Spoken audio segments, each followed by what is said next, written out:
येतीपिसो भगवा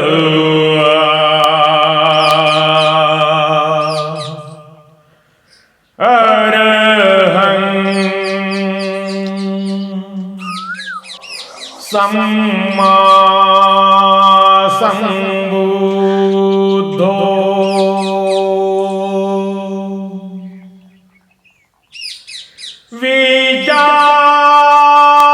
विचाचरण संपन्नो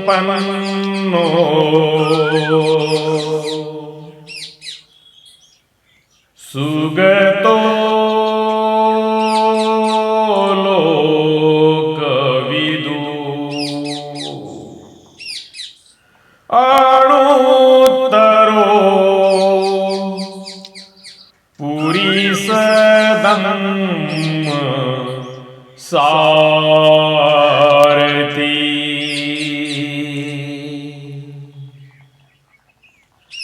सत्था देव मनोसानं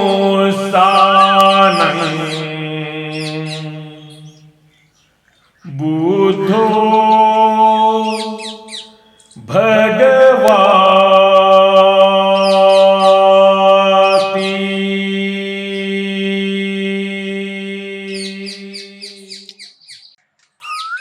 इतिपिसो भगवा अरहं सम्मा संबुद्धो. ते भगवान अहरत आहेत ज्यांनी सर्व विकारांवर विजय मिळवला आहे आणि ते सम्मा संबुद्ध आहेत ज्यांनी स्वतःच्या प्रयत्नाने पूर्ण सत्य जाणले आहे. विद्याचरण संपन्नो सुगतो लोकविदु. ते विद्या आणि उत्तम आचरण यांनी युक्त आहेत. ते सुगत म्हणजे सुगत मार्ग जाणणारे आणि लोकविदु म्हणजे संपूर्ण विश्वाचे प्रकृतीचे ज्ञान असणारे आहेत. अनुत्तरो पुरीस दम्म सारथी सत्ता देव मनुष्यानं. ते जगातील सर्व पुरुषांना सन्मार्गावर आणणारे श्रेष्ठ सारथी आहेत आणि देव व माणूस या दोघांचेही ते शास्ता आहेत, गुरु आहेत. बुद्धो भगवाती. ते बुद्ध म्हणजे जागृत आणि महान भाग्यवान भगवान आहे. दुःखमुक्त महामानव अहरत सम्यक संबुद्ध यांना मी विनम्र अभिवादन करतो. महाकारुणिक अहरत सम्यक संबुद्धांचा पावन पवित्र पूजनीय महान त्यागी भिक्खू संघाला सुद्धा मी विनम्र अभिवादन करतो. त्यांनी आपले संपूर्ण जीवन मानव कल्याणासाठी समर्पित केले. माणसाला माणूसपणाची जाणीव करून दिली. त्यांना त्यांचे संपूर्ण अधिकार मिळवून दिले. असे महामानव परमपूजनीय बोधिसत्व डॉक्टर बाबासाहेब आंबेडकर यांना सुद्धा मी विनम्र अभिवादन करतो. आजच्या धम्मदेशनेमध्ये उपस्थित असलेले आदरणीय श्रद्धावान धम्म उपासक, धम्म बालक आणि धम्म बालिका सर्वांसाठी मी मंगल मैत्रीची मनोकामना करतो. सर्वांचे मंगल हो, सर्वांचे कल्याण हो, सर्वांना सुख, शांती, उत्तम आरोग्य आणि दीर्घ आयुष्य प्राप्त हो. आजची धम्मदेशना विशेष आहे. धम्मदेशना थोडी वेगळी वाटेल, पण विषयाला अनुसरूनच आहे. त्रिपिटकाचा अभ्यास करीत असताना मी ज्या ज्या वेळी माझ्या वाचनामध्ये, माझ्या अध्ययनामध्ये जसे जसे मला नवीन त्यामध्ये वाचायला मिळते, जसा जसा माझा अभ्यास होत आहे, प्रत्येक क्षणी माझ्या मनात एकच भाव उत्पन्न होतो की हे जे मी काही वाचले त्रिपिटकामध्ये, धम्मग्रंथामध्ये, तर हे सर्व लोकांपर्यंत पोहोचावे आणि महाकारुणिक अहरत सम्यक संबुद्धांचे ज्ञान हे अनेक लोकांपर्यंत पोहोचून त्यांना त्या ज्ञानाचा लाभ व्हावा. प्रत्येक वेळी बुद्ध शासन धम्मिक चॅनलवरून जी धम्मदेशना असते त्या देशनेमध्ये नवनवीन विषय असतात, परंतु सर्व विषय हे तथागतांच्या धम्माला अनुसरूनच असतात. कुठल्याही धम्मदेशनेमध्ये धम्माच्या विषयाव्यतिरिक्त काहीही नसते.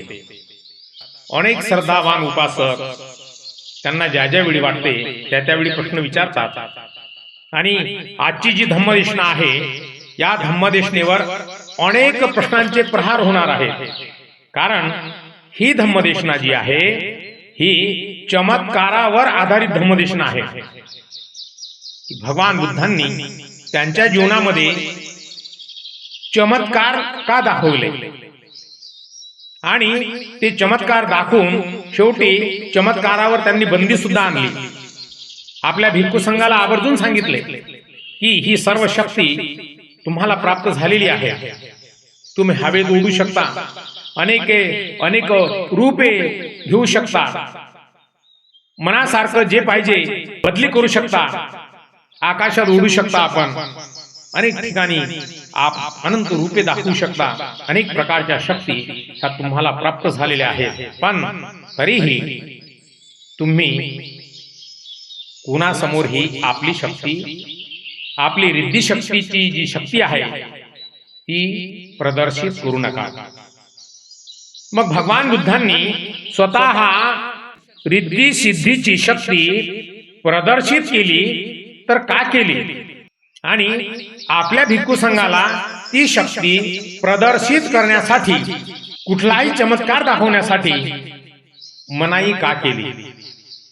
आजच्या धम्मदेशनेमध्ये महाकारुणिक अहरत सम्यक संबुद्धांनी काय काय चमत्कार केले आणि ते चमत्कार का केले, त्या चमत्कारांचा नंतर काय परिणाम झाला, आणि आपल्या भिक्खू संघाला सुद्धा त्यांनी चमत्कार करण्यास मनाई का केली, हे आजच्या धम्मदेशनेमध्ये श्रवण करणार आहोत.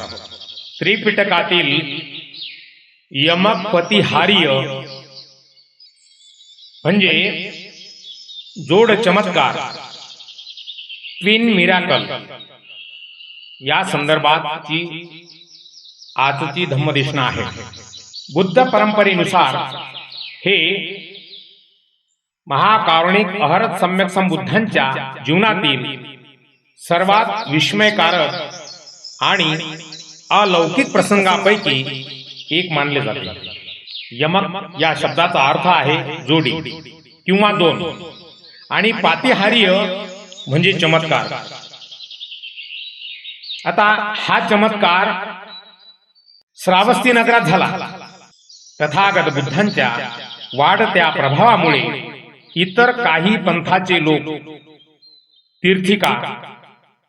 तीर्थिका पंथाचे लोक त्यांना आव्हान देऊ लागले होते.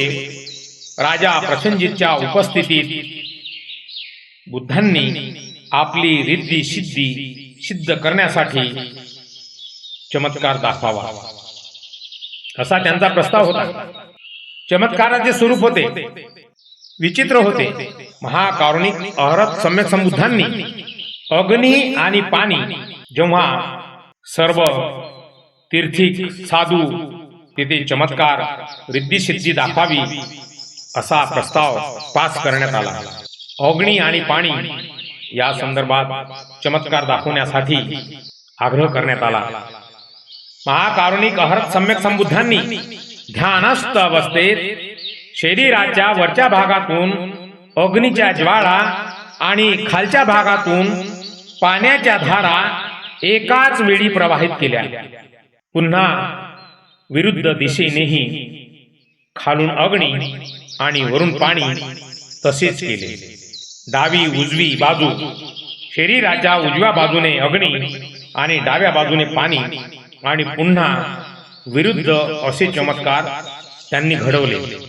प्रकाश म्हणजे रश्मी त्यांच्या शरीरातून निळा, पिवळा, लाल, पांढरा आणि केशरी अशा 6 रंगाचा प्रकाश म्हणजे किरणे, रश्मी एकाच वेळी बाहेर पडत होती.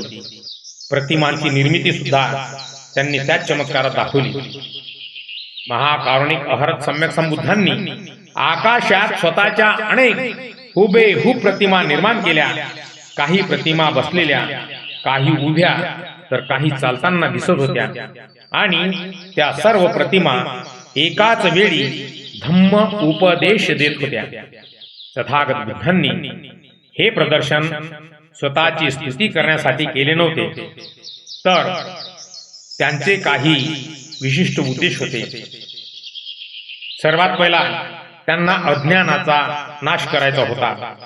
जे लोक चुकीच्या मार्गावर होते आणि अहंकाराने बुद्धांना आव्हान देत होते, त्यांचा अहंकार नष्ट करण्यासाठी त्यांनी हे चमत्कार केले. दुसरे, श्रद्धा दृढ करण्यासाठी, सामान्य लोकांची धम्मावरील श्रद्धा अधिक मजबूत करण्यासाठी त्यांनी हे चमत्कार दाखविले. चमत्काराची मर्यादा हा चमत्कार दाखवल्यानंतर तथागत बुद्धांनी हेच शिकवले की असे चमत्कार ही साध्य नसून प्रज्ञा म्हणजे ज्ञान हेच खरे साध्य आहे. या चमत्काराने प्रभावित होऊन हजारो लोकांनी धम्माचा स्वीकार केला. या घटनेनंतर महाकारुणिक अहरत सम्यक संबुद्ध तावंतीस स्वर्गात आपल्या आईला महामायाला धम्म उपदेश देण्यासाठी गेले असे मानले जाते. बौद्ध कला आणि शिल्पकलेमध्ये उदाहरणार्थ अजिंठ्या लेण्यामध्ये यमक प्रातिहार्याचे दृश्य वारंवार कोरलेले दिसते. यात एका कमळावर बसलेले बुद्ध आणि त्यांच्या आजूबाजूला अनेक बुद्ध प्रतिमा दाखवलेल्या आहेत. यमक प्रतिहार्य ही बौद्ध साहित्यातील एक अत्यंत विस्मयकारक घटना आहे. बुद्ध परंपरेनुसार केवळ बुद्धच असा चमत्कार करू शकतात, कारण यासाठी चतुर्थ ध्यान ही तेजो धातूवर पूर्ण नियंत्रण आवश्यक असते. हा चमत्कार श्रावस्ती येथील एका मोठ्या कंदम वृक्षाच्या खाली झाला. त्या काळी श्रावस्तीमध्ये भगवान बुद्धांचा प्रभाव वाढत होता. यामुळे इतर 6 पंथाचे गुरु, ज्यांना तीर्थिका म्हटल्या जात होते, अस्वस्थ झाले होते.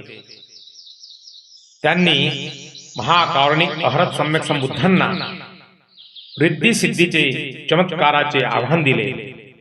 राजा प्रसंजितने या स्पर्धेचे आयोजन केले होते. महाकारुणिक अहरत सम्यक संबुद्धांनी एकाच वेळी परस्पर विरोधी गोष्टी करून दाखवल्या. अग्नी आणि जल.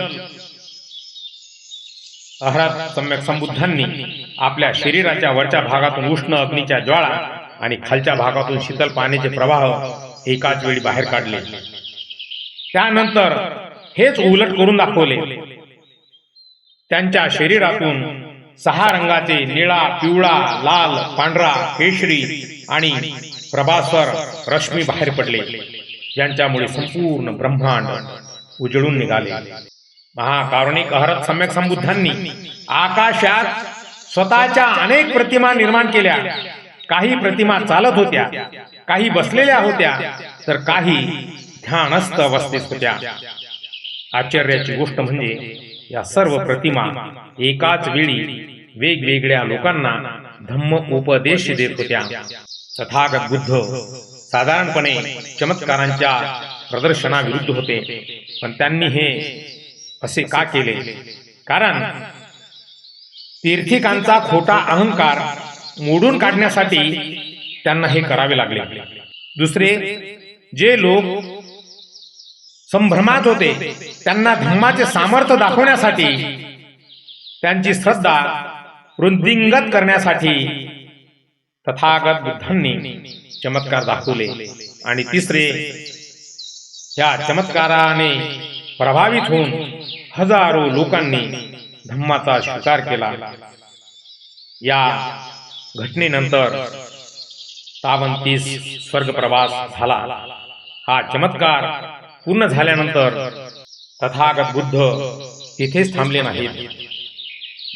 त्यांनी ओळखले की त्यांची स्वर्गातील आई महामाया देवी, ज्यांचा मृत्यू बोधिसत्व सिद्धार्थ गौतमाच्या जन्मानंतर 7 दिवसातच झाला होता, धम्म ऐकण्याची वाट पाहत आहे. म्हणून त्यांनी 3 पावलात 33 स्वर्गात उड्डाण केले आणि तिथे संपूर्ण पावसाळा वर्षावास थांबून आपल्या आईला आणि देवांना अभिधम्म शिकवला.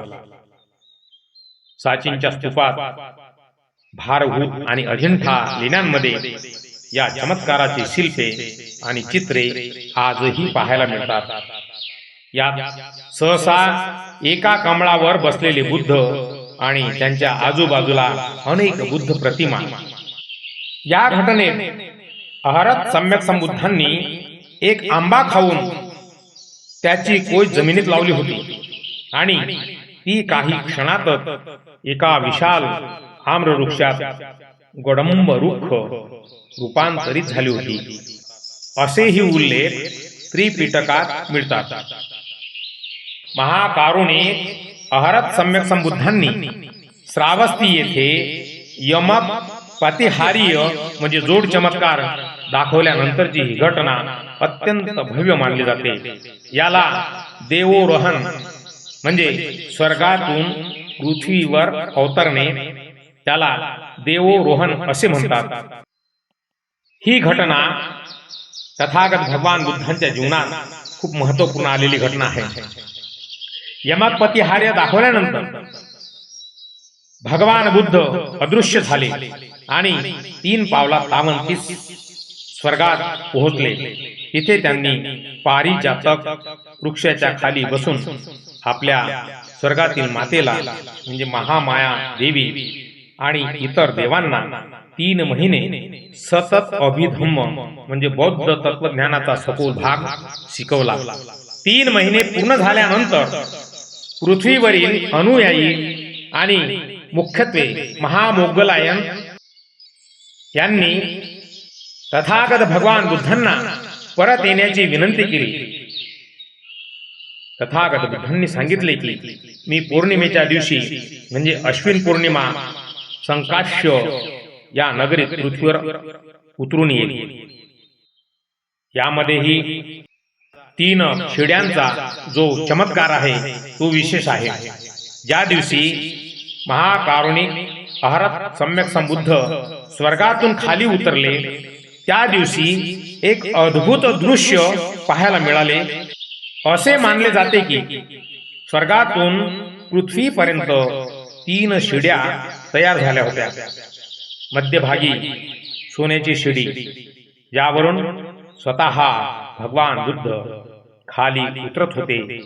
डाव्या बाजूला चांदीची शिडी, ज्यावरून ब्रह्मा आणि इतर देव खाली उतरत होते.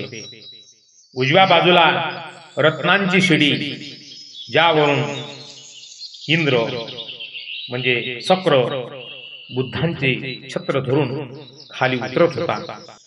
तथागत भगवान बुद्ध ज्या ठिकाणी पृथ्वीवर उतरले त्या ठिकाणाला आज संकाश्य जे उत्तर प्रदेशातील फारुखाबाद जिल्हा येथे आहे, त्या स्थळाला संकाश्य असे म्हटले जाते.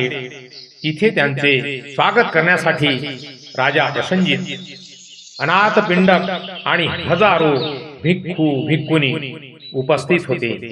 याच वेळी सारीपुत्तांनी महाकारुणिक अहरत सम्यक संबुद्धांचे स्वागत केले. महाकारुणिक अहरत सम्यक संबुद्ध आणि सारीपुत्त यांच्यातील ज्ञानाचा संवाद ऐकून तिथे उपस्थित असलेल्या अनेकांनी प्रवज्या म्हणजे धम्म दीक्षा घेतली. सम्राट अशोकाने या घटनेच्या स्मरणार्थ संकाश्य येथे एक भव्य स्तंभ उभारला होता, ज्याच्या शीर्षस्थानी हत्ती होता. आजही त्या स्तंभाचे अवशेष तिथे पाहायला मिळतात. यमकपती हार्य, स्वर्गातील उपदेश आणि संकाश्य येथील आगमन या तीनही घटना एकमेकांशी जोडलेल्या आहेत. यातून तथागत बुद्धांची देवादिदेव म्हणजे देवांचेही देव ही प्रतिमा समोर येते. महाकारुणिक अहरत सम्यक संबुद्धांनी आपल्या रिद्धिसिद्धीचा म्हणजे अलौकिक शक्तीचा वापर स्वतःच्या प्रसिद्धीसाठी कधीच केला नाही, तर केवळ लोकांचे अज्ञान दूर करण्यासाठी आणि त्यांना योग्य मार्गावर आणण्यासाठी केला. यमकपती हार्य व्यतिरिक्त त्यांनी केलेले काही प्रमुख चमत्कार ही आहेत.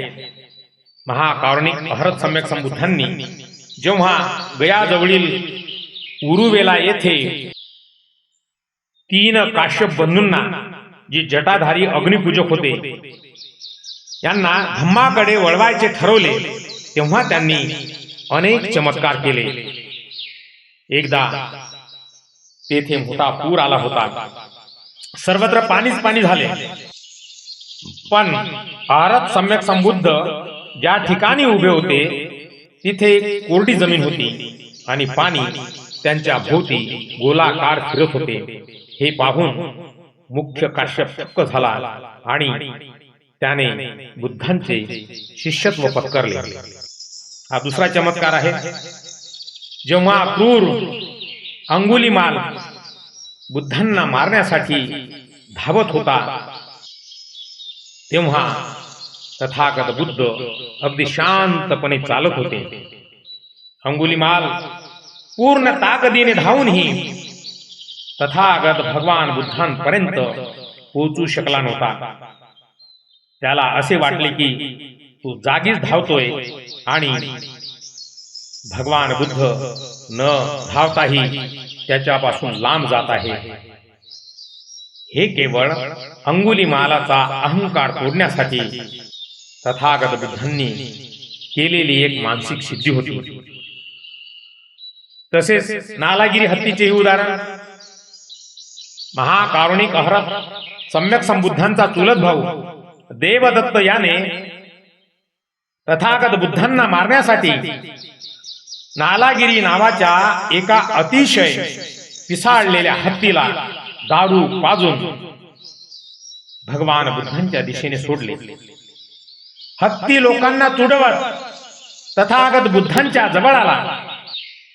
तथागत बुद्धांनी घाबरण्याऐवजी त्याच्याकडे मैत्री भावाने रश्मी प्रक्षेपित केले. तो विशाल हत्ती अचानक शांत झाला आणि महाकारुणिक अहरत सम्यक संबुद्धांच्या पायाशी गुडघे टेकून बसला. अजूनही एक चमत्कार. जेव्हा महाकारुणिक अहरत सम्यक संबुद्ध ज्ञानप्राप्तीनंतर पहिल्यांदा आपल्या पूर्वाश्रमीच्या घरी म्हणजे कपिलवस्तूला गेले, तेव्हा त्यांच्या शक्य नातेवाईकांना, जे खूप अभिमानी होते, अहंकारी होते, त्यांना असे वाटले की हा तर आमचा मुलगा आणि पुतण्या आहे, आम्ही याला नमस्कार का करावा.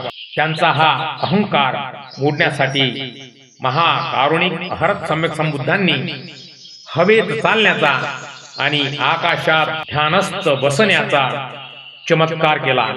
हे पाहून राजा शुद्धोधनासह सर्व शक्यांनी त्यांना वंदन केले. महाकारुणिक अहरत सम्यक संबुद्ध कधी कधी एकाच वेळी अनेक ठिकाणी उपस्थित राहून वेगवेगळ्या लोकांना उपदेश देऊ शकत असत.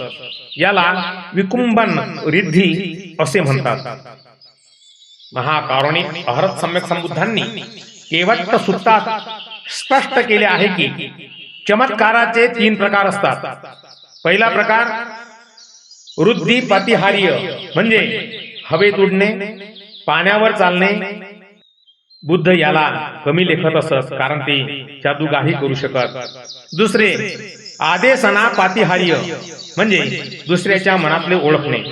दुसऱ्याच्या मनात काय चालू आहे या ओळखायला आदेशनापातिहार्य म्हणतात. आणि तिसरे अनुशासनीपातिहार्य म्हणजे उपदेशाद्वारे माणसाचे हृदय परिवर्तन करणे.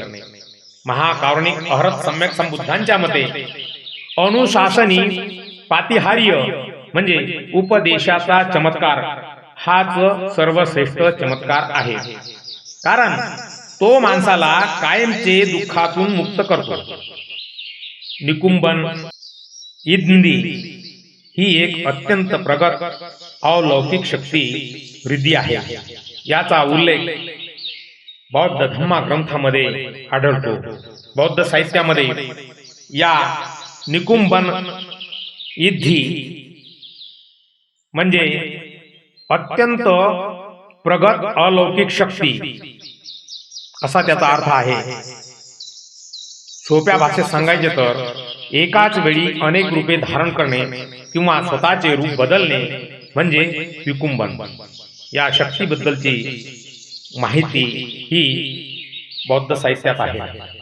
पाली भाषेत विकुंभन याचा अर्थ रूपांतर किंवा अनेकविध रूपे प्रकट करणे असा होतो. जेव्हा एखादा साधक ध्यानाच्या सर्वोच्च अवस्था विशेषतः चतुर्थ ध्यान प्राप्त करतो तेव्हा त्याला ही विकुंभन रिद्धी सिद्धी प्राप्त होऊ शकते. या शक्तीद्वारे काय करता येते? या शक्तीद्वारे अनेक रूपे घेता येतात. एक व्यक्ती स्वतःची शेकडो किंवा हजारो रूपे तयार करून दाखवू शकते. ही सर्व रूपे दिसायला मूळ व्यक्ती सारखीच असतात किंवा वेगवेगळी असू शकतात. दुसरे अदृश्य होणे, लोकांच्या नजरेसमोरून अचानक गायब होणे, भिंतीतून किंवा डोंगरातून पार होणे, जणू काही समोर काहीच नाही अशा प्रकारे घन पदार्थामधून पलीकडे जाणे, रूप बदलणे, लहान मुलाचे रूप घेणे, देवाचे रूप घेणे किंवा प्राण्यांचे रूप घेणे. महाकारुणिक अहरत सम्यक संबुद्धांच्या काळामध्ये या शक्तींचा उपयोग करण्यात आला. तथागत भगवान बुद्ध यांनी यमक प्रतिहार्य वेळी स्वतःच्या अनेक प्रतिमा निर्माण केल्या होत्या जे विकुंभन शक्तीचे जे रूप होते. महामोगलायन बुद्धांच्या 2 मुख्य शिष्यांपैकी मोगलायन हे रिद्धिवानामध्ये सर्वश्रेष्ठ मानले जातात. ते विकुंभन शक्तीचा वापर करून क्षणार्धात स्वर्गात किंवा इतर लोकात जाऊ शकत असत. एकदा त्यांनी एका विशाल सापाचे, ज्या सापाचे नाव नंदोपनंद नाग असे होते, त्या नंदोपनंद नाग ते दमन करण्यासाठी स्वतःचे रूप बदलले होते. चुल्ल पंथक यामध्ये ही एक प्रसिद्ध कथा आहे. चुल्ल पंथक नावाच्या शिष्याला सुरुवातीला काहीच पाठ होत नसे, पण भगवान बुद्धांच्या मार्गदर्शनाखाली त्यांनी अहरत्पद मिळवले. एकदा जेव्हा त्यांना जेवणासाठी बोलावले गेले तेव्हा त्यांनी जेतवन आरामात आपल्या विकुंभन शक्तीने 1000 रूपे तयार केली आणि अनेक रूप वेगळे काम करत होते. हे पाहून सर्व लोक थक्क झाले. बौद्ध तत्वज्ञानानुसार आपले शरीर हे शेवटी अणु आणि ऊर्जा आहे, ज्याचे आपल्या मनावर आणि पंचमहाभूतावर म्हणजे पृथ्वी, आप, तेज, वायू पूर्णपणे नियंत्रण असते. तो या ऊर्जेचे स्वरूप बदलू शकतो. जरी ही शक्ती मोठी वाटत असली तरी महाकारुणिक अहरत सम्यक संबुद्धांनी नेहमी सांगितले की चमत्कार करणे हे जीवनाचे ध्येय नाही. त्यांनी म्हटले की जर एखादा भिक्खू केवळ लोकांना प्रभावित करण्यासाठी अशा शक्तीचे प्रदर्शन करत असेल तर ते धम्माच्या विरोधात आहे. त्यांच्या मते खरी शक्ती ही स्वतःच्या विकारावर म्हणजे राग, लोभ, मोह यावर विजय मिळवण्यात आहे. नंदोपनंद नागाचे दमन ही महामोगलायन यांच्या वृद्धी शक्तीची म्हणजे चमत्कारी शक्तीची सर्वात प्रसिद्ध गोष्ट आहे. विकुंभन शक्तीचा पराकोटीचा वापर या नंदोपनंद नागाचे दमन करण्यासाठी महामोगलायन यांनी केला. एकदा महाकारुणिक अहरत सम्यक संबुद्ध आपल्या 500 भिक्खूंसोबत आकाशातून वृद्धीने प्रवास करत होते. वाटेत हिमालयाजवळ नंदोपनंद नावाच्या एका अत्यंत शक्तिशाली आणि अभिमानी नागाचे वास्तव्य. तथागत भगवान बुद्धांचा ताफा आपल्या डोक्यावरून जात असलेला पाहून तो नाग क्रोधित झाला. त्याने आपला फणा इतका विशाल केला की त्याने आकाश झाकून टाकले आणि अंधार पसरवला, जेणेकरून तथागत बुद्धांना पुढे जाता येऊ नये. महाकारुणिक अहरत सम्यक बुद्धांसोबतच्या अनेक भिक्खूंनी त्या नागाचा पराभव करण्याची परवानगी अहरत सम्यक संबुद्धांकडे मागितली, पण तथागत बुद्धांनी केवळ महामोगलायन यांना परवानगी दिली. कारण हा नाग सामान्य नव्हता आणि त्याला शांत करण्यासाठी अफाट मानसिक शक्तीची गरज होती. मोगलायन यांनी आपली निकुंभन शक्ती वापरून स्वतःचे रूप बदलले, विशाल रूप उत्पन्न केले. मोगलायन यांनी स्वतः एका भव्य नागाचे रूप धारण केले. त्यांचे रूप नंदोपनंद नागापेक्षाही कित्येक पटीने मोठे होते. नागपाश त्यांनी आपल्या शरीराने नंदोपनंदाला विळखा घातला आणि त्याला पर्वतासारखे घट्ट दाबले. त्याला ज्यावेळी घट्ट दाबले त्यावेळी नंदोपनंदने रागाने विषारी धूर सोडला. तेव्हा मोगलायन यांनीही आपल्या शरीरातून त्यापेक्षाही जास्त तीव्र धूर सोडला. नागाने आगीच्या ज्वाळा सोडल्या तेव्हा मोगलायन यांनीही अग्नी प्रकट केला. अखेर नंदोपनंद नावाचा जो नाग होता त्याचा पराभव झाला. नाग शरण येत नाही हे पाहून मोगलायन यांनी पुन्हा आपले रूप बदलले. ते अगदी सूक्ष्म बारीक झाले आणि नागाच्या नागपुडीतून त्यांच्या शरीरात शिरले.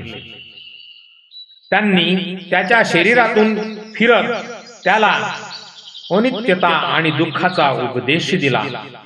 यामुळे नंदोपनंद नाग पूर्णपणे हतबल झाला आणि घाबरला. शेवटी मोगलायन आपल्या मूळ रूपात बाहेर आले. नंदोपनंदने आपली हार मान्य केली आणि तो बुद्धांच्या चरणी शरण आला. हा चमत्कार केल्यानंतर अहरत सम्यक संबुद्ध आणि मोगलायन यांनी नंदोपनंदला सांगितले की शक्ती ही केवळ शरीरात नसते तर ती मनाच्या शुद्धतेत असते. मोगलायन यांनी अनेक रिद्धी प्राप्त केल्या होत्या.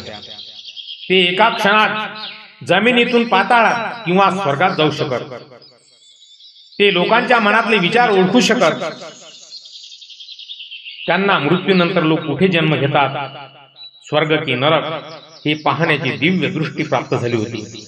महाकारुणिक अहरत सम्यक संबुद्धांचे 2 अग्रश्रावक होते, एक सारीपुत्त आणि 2 मोग्गलान. मोग्गलान जसे त्यांच्या रिद्धी सिद्धीसाठी, शक्तीसाठी ओळखले जात, तसेच सारीपुत्त त्यांच्या अफाट प्रज्ञेसाठी म्हणजे बुद्धिमत्तेसाठी ओळखले जात. सारीपुत्तांचे नाव सुरुवातीला उपतिस्स होते. ते एका विद्वानाचे शिष्य होते, पण त्यांना मनाची शांती मिळत नव्हती. एकदा त्यांना रस्त्यात अस्सजी नावाचे एक भिक्खू दिसले. अस्सजीच्या चेहऱ्यावरील शांती पाहून सारीपुत्त प्रभावित झाले. त्यांनी अस्सजींना विचारले, तुमचा गुरु कोण आणि त्यांची शिकवण काय? अस्सजींनी फक्त एक छोटी गाथा म्हटली, ये धम्मा हेतुत्व भवा ते संग हेतु तथागतो आहं. म्हणजे जे जे काही निर्माण होते त्यामागे काहीतरी कारण असते आणि तथागतांनी ते कारण आणि त्यांचा निरोध सांगितलेला आहे. ही एक ओळ ऐकतात सारीपुत्तांना सत्याचा साक्षात्कार झाला आणि ते महाकारुणिक अहरत सम्यक संबुद्धांकडे गेले. महाकारुणिक अहरत सम्यक संबुद्धांनी सारीपुत्तांना धम्म सेनापती ही पदवी दिली होती. तथागत बुद्ध जेव्हा एखाद्या विषयावर थोडक्यात उपदेश करून विश्रांतीला जात, तेव्हा सारीपुत्त त्या विषयाचे सविस्तर विश्लेषण करून इतर भिक्खूंना समजावून सांगत. अभिधम्मपिटक बौद्ध तत्वज्ञानाचा सर्वात कठीण भाग आहे. हा सारीपुत्तांनी पद्धतशीरपणे मांडला असे मानले जाते. सारीपुत्त अत्यंत कृतज्ञ होते. ज्या अस्सजी भिक्खूंकडून त्यांना धम्माची पहिली ओळ ऐकायला मिळाली होती, त्यांच्याबद्दल त्यांना इतका आदर होता की सारीपुत्त ज्या दिशेला अस्सजी राहत असत त्या दिशेला पाय करून कधीच झोपत नसत. ते नेहमी त्या दिशेला डोके करून झोपत. सारीपुत्तांची आई नाव होते रूपसारी. भगवान बुद्धांच्या विचारांच्या विरोधात होती. सारीपुत्तांना माहित होते की आपला अंत जवळ आला आहे. त्यांनी तथागत भगवान बुद्धांची परवानगी घेतली आणि आपल्या जन्मगावी जे नालंदा जवळ नालक गाव होते ते तिथे गेले. मृत्यूशय्येवर असताना त्यांनी आपल्या आईला असा उपदेश दिला की त्यांच्या आईने धम्माचा स्वीकार केला. त्यानंतर त्यांनी तिथेच देह त्यागला. सारीपुत्त आणि मोग्गलायन या दोघांची मैत्री अजरामर आहे. ते बालपणीचे मित्र होते. त्यांनी सोबतच सत्य शोधले, सोबतच दीक्षा घेतली आणि तथागत बुद्धांच्या कार्याला मोठी गती दिली. आश्चर्याची गोष्ट म्हणजे या दोन्ही महान शिष्यांचे महानिर्वाण भगवान बुद्धांच्या आधीच झाले. सांचीच्या स्तूपाचे उत्खनन केल्यावर या दोघांच्या अस्थी तेथे सापडल्या होत्या, ज्या आजही जगभरातील बौद्धांसाठी पूजनीय आहेत. महाकारुणिक अहरत सम्यक संबुद्धांनी रिद्धी सिद्धी किंवा अलौकिक शक्तींबाबत अत्यंत स्पष्ट आणि व्यावहारिक दृष्टिकोन मांडला आहे. तथागत बुद्धांच्या काळात अनेक लोक चमत्कार पाहून प्रभावित होत असत, परंतु तथागत बुद्धांनी आपल्या शिष्यांना या शक्तीचा मोह टाळण्याचा सल्ला दिला. त्यांच्या उपदेशात खूप महत्वाच्या गोष्टी असत. 3 प्रकारचे चमत्कार केवट सुत्त यामध्ये आहेत. दीघनिकायातील केवट सुत्तामध्ये तथागत बुद्धांनी चमत्काराचे 3 प्रकार सांगितलेले आहेत. पहिला रिद्धिपतिहार्य. रिद्धिपतिहार्य मध्ये काय? हवेत उडणे, पाण्यावर चालणे, अदृश्य होणे किंवा एकाच वेळी अनेक रूपे घेणे. महाकारुणिक अहरत सम्यक संबुद्ध म्हणतात की सामान्य माणूस याला गांधारी नावाची जादू समजू शकतो. त्यामुळे या चमत्काराने माणसाचे नैतिक परिवर्तन होत नाही. दुसरे, आदेशनापातिहार्य म्हणजे दुसऱ्याच्या मनातील विचार ओळखणे. अरहत सम्यक संबुद्ध म्हणतात की हे एखाद्या मणिविद्येसारखे वाटू शकते, यात सत्याचा मार्ग नाही. तिसरे, अनुशासनीपतिहार्य. भगवंत म्हणतात, उपदेशाद्वारे एखाद्या व्यक्तीच्या विचारात आणि आचरणात बदल घडवून आणणे हे माझ्या मते सर्वश्रेष्ठ आहे. एखाद्या क्रूर माणसाला, उदाहरणार्थ अंगुलीमाल, सदाचारी बनवणे हा पाण्यावर चालण्यापेक्षा मोठा चमत्कार आहे. महाकारुणिक अरहत सम्यक संबुद्धांनी सांगितले की ध्यानाच्या सरावाने सिद्धी प्राप्त होऊ शकतात, पण त्या मिळवणे हे बौद्ध धर्माचे ध्येय नाही. रिद्धी मिळवल्याने माणसांचा अहंकार वाढू शकतो. जर एखादा भिक्खू सिद्धीच्या मागे लागला तर तो निब्बाण किंवा मुक्तीच्या मार्गापासून भरकटू शकतो. म्हणून अरहत सम्यक संबुद्धांनी या प्रदर्शनावर बंदी घातली. एकदा एका भिक्खूने पिंडल भारद्वाज केवळ एका लाकडी पात्रासाठी आपली रिद्धी शक्ती वापरून आकाशात उड्डाण केले होते. जेव्हा तथागत बुद्धांना समजले तेव्हा त्यांनी त्याची कान उघडणी केली आणि नियम केला की कोणत्याही भिक्खूने सामान्य लोकांसमोर स्वतःच्या अलौकिक शक्तीचे प्रदर्शन करू नये. असे करणे म्हणजे केवळ स्वस्थ प्रसिद्धी मिळवणे होय. महाकारुणिक अरहत सम्यक संबुद्धांच्या मते खरी सिद्धी म्हणजे आपल्या विकारांवर विजय मिळवणे. रागावर प्रेमाने विजय मिळवणे ही सिद्धी आहे. लोभावर दानाने विजय मिळवणे ही सिद्धी आहे. अज्ञानावर प्रज्ञेने विजय मिळवणे ही सर्वोच्च सिद्धी आहे. महाकारुणिक अरहत सम्यक संबुद्धांचा उपदेश असा होता की चमत्कार माणसाला चकित करू शकतात, पण ते माणसाला दुःख मुक्त करू शकत नाहीत. केवळ विपश्यना आणि अष्टांगिक मार्गाचा अवलंब केल्याने माणसाचे कायमचे कल्याण होते. महाकारुणिक अरहत सम्यक संबुद्ध किंवा त्यांचे अरहत शिष्य ही शक्ती केवळ करमणुकीसाठी वापरत नसत. त्यांचे मुख्य उद्देश होते अहंकारी लोकांचे दमन. जे लोक स्वतःला श्रेष्ठ समजत त्यांना सत्याची जाणीव करून देण्यासाठी. नंदोपनंद नागाची कथा मी सांगितली. अनेकांना एकाच वेळी उपदेश, एकाच वेळी अनेक ठिकाणी उपस्थित राहून धम्म शिकवण्यासाठी याचा उपयोग होत असे. महाकारुणिक अरहत सम्यक संबुद्धांनी हिंदी पाद सूत्रात सांगितलेले आहे की शक्ती 4 आधारावर. हिंदी पाद म्हणजे जी शक्ती आहे ती अवलंबून असते. पहिला छंद, तीव्र इच्छाशक्ती. दुसरा वीर्य, सातत्यपूर्ण प्रयत्न. तिसरा चित्त म्हणजे मनाची एकाग्रता. विमंसा म्हणजे चिकित्सक बुद्धी आणि तपासणी. महाकारुणिक अरहत सम्यक संबुद्धांनी विकुंभन किंवा कोणत्याही वृद्धीचा वापर करण्याबाबत एक कडक नियम सांगितलेला होता.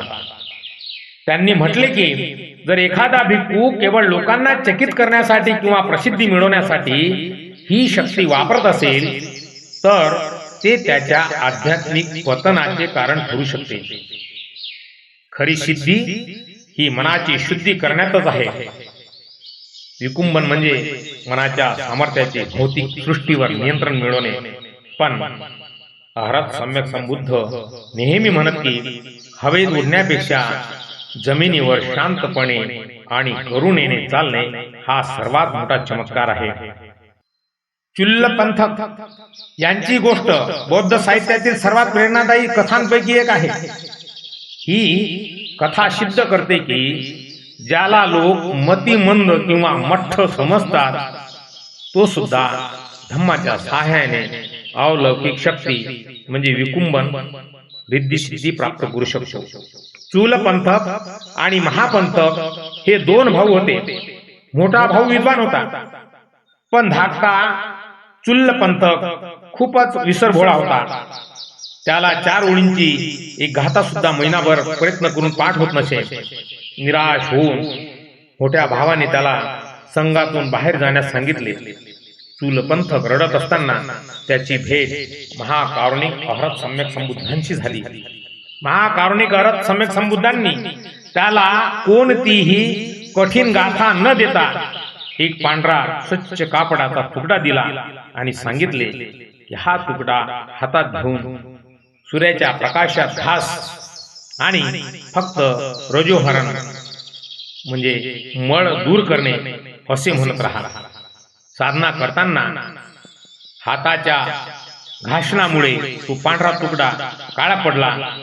तेव्हा चुल्लपंथकाला साक्षात्कार झाला की जसा हा कापडाचा तुकडा बाहेरच्या धुळीने मळला तसेच माझे मन सुद्धा राग, द्वेष आणि मोहाने मळलेले आहे. त्या क्षणी त्यांना अहरत पद प्राप्त झाले आणि सर्व रिद्धी सिद्धी विकुंभनसह त्यांच्याकडे आल्या. एका सकाळी जीवक म्हणजे तथागत भगवान बुद्धांचे वैद्य यांनी अहरत सम्यक संबुद्धांना आणि त्यांच्या सर्व शिष्यांना जेवणासाठी आमंत्रित केले. भगवान बुद्ध जेव्हा जीवकच्या घरी पोहोचले तेव्हा त्यांनी सांगितले की जेतवन आरामात अजून एक भिक्खू म्हणजे चूलपंथक राहिलेला आहे, त्याला घेऊन या. जेव्हा जीवकाचा सेवक जेतवन आरामात गेला तेव्हा तो थक्क झाला. त्याला तिथे 1000 भिक्खू दिसले.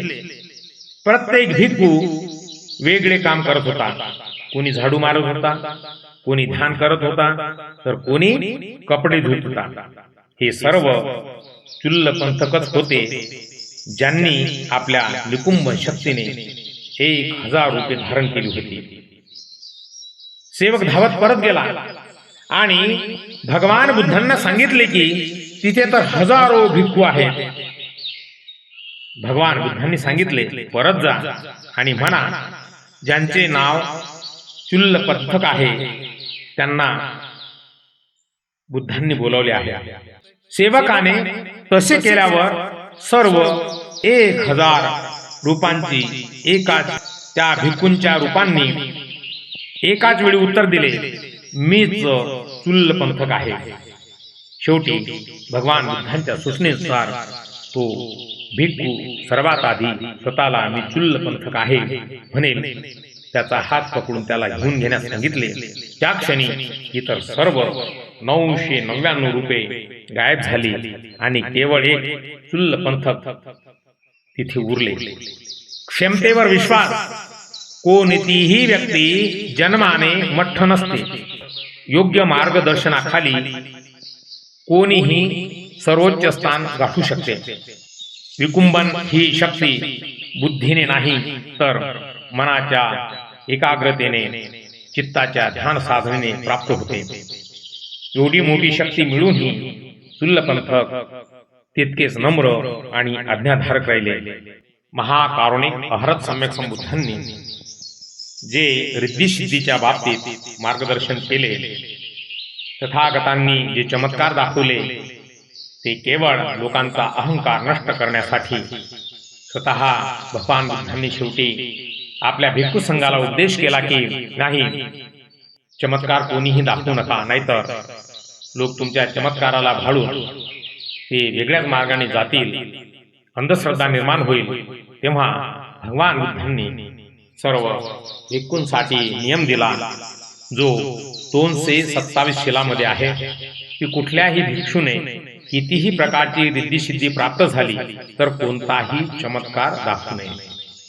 आम्ही भिक्खू लोक जेव्हा पतिमोक्ष मध्ये पठण करायला बसतो तेव्हा त्यामध्ये स्पष्ट लिहिलेले आहे की जरी कितीही आपणास शक्ती प्राप्त झाली ध्यान साधनेच्या माध्यमातून तरीही कोणताही चमत्कार दाखवू नये.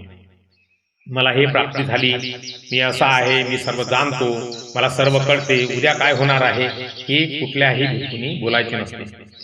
जी शक्ती आहे ती आपल्या जवळ आहे आणि त्या शक्तीचा वापर लोकांना ध्यान साधनेसाठी, त्यांचे दुःख दूर करण्यासाठी त्याचा उपयोग करावा.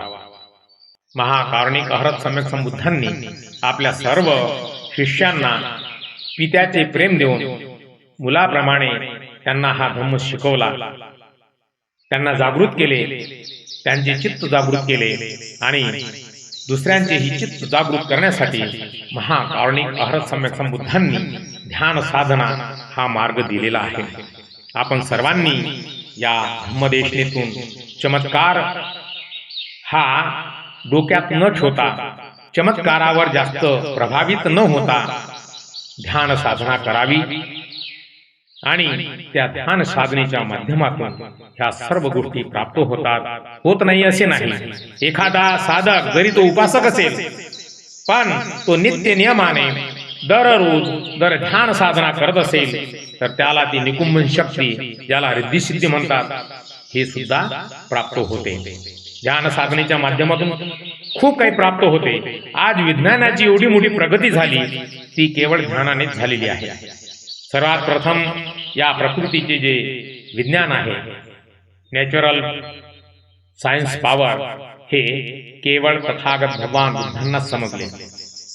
त्यांनी तो आविष्कार जाणला आणि मानवासाठी ध्यान साधनेची पद्धत जागृत केली, लोकांपर्यंत पोहोचले.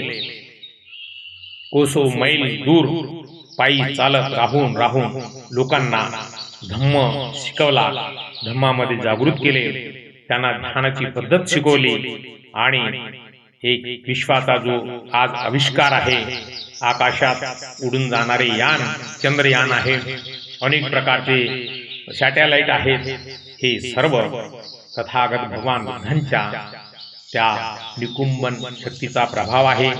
त्यांनी जर ध्यान साधनेचा मार्ग दिला नसता तर आज सायन्स इतके प्रगतिशील झाले नसते.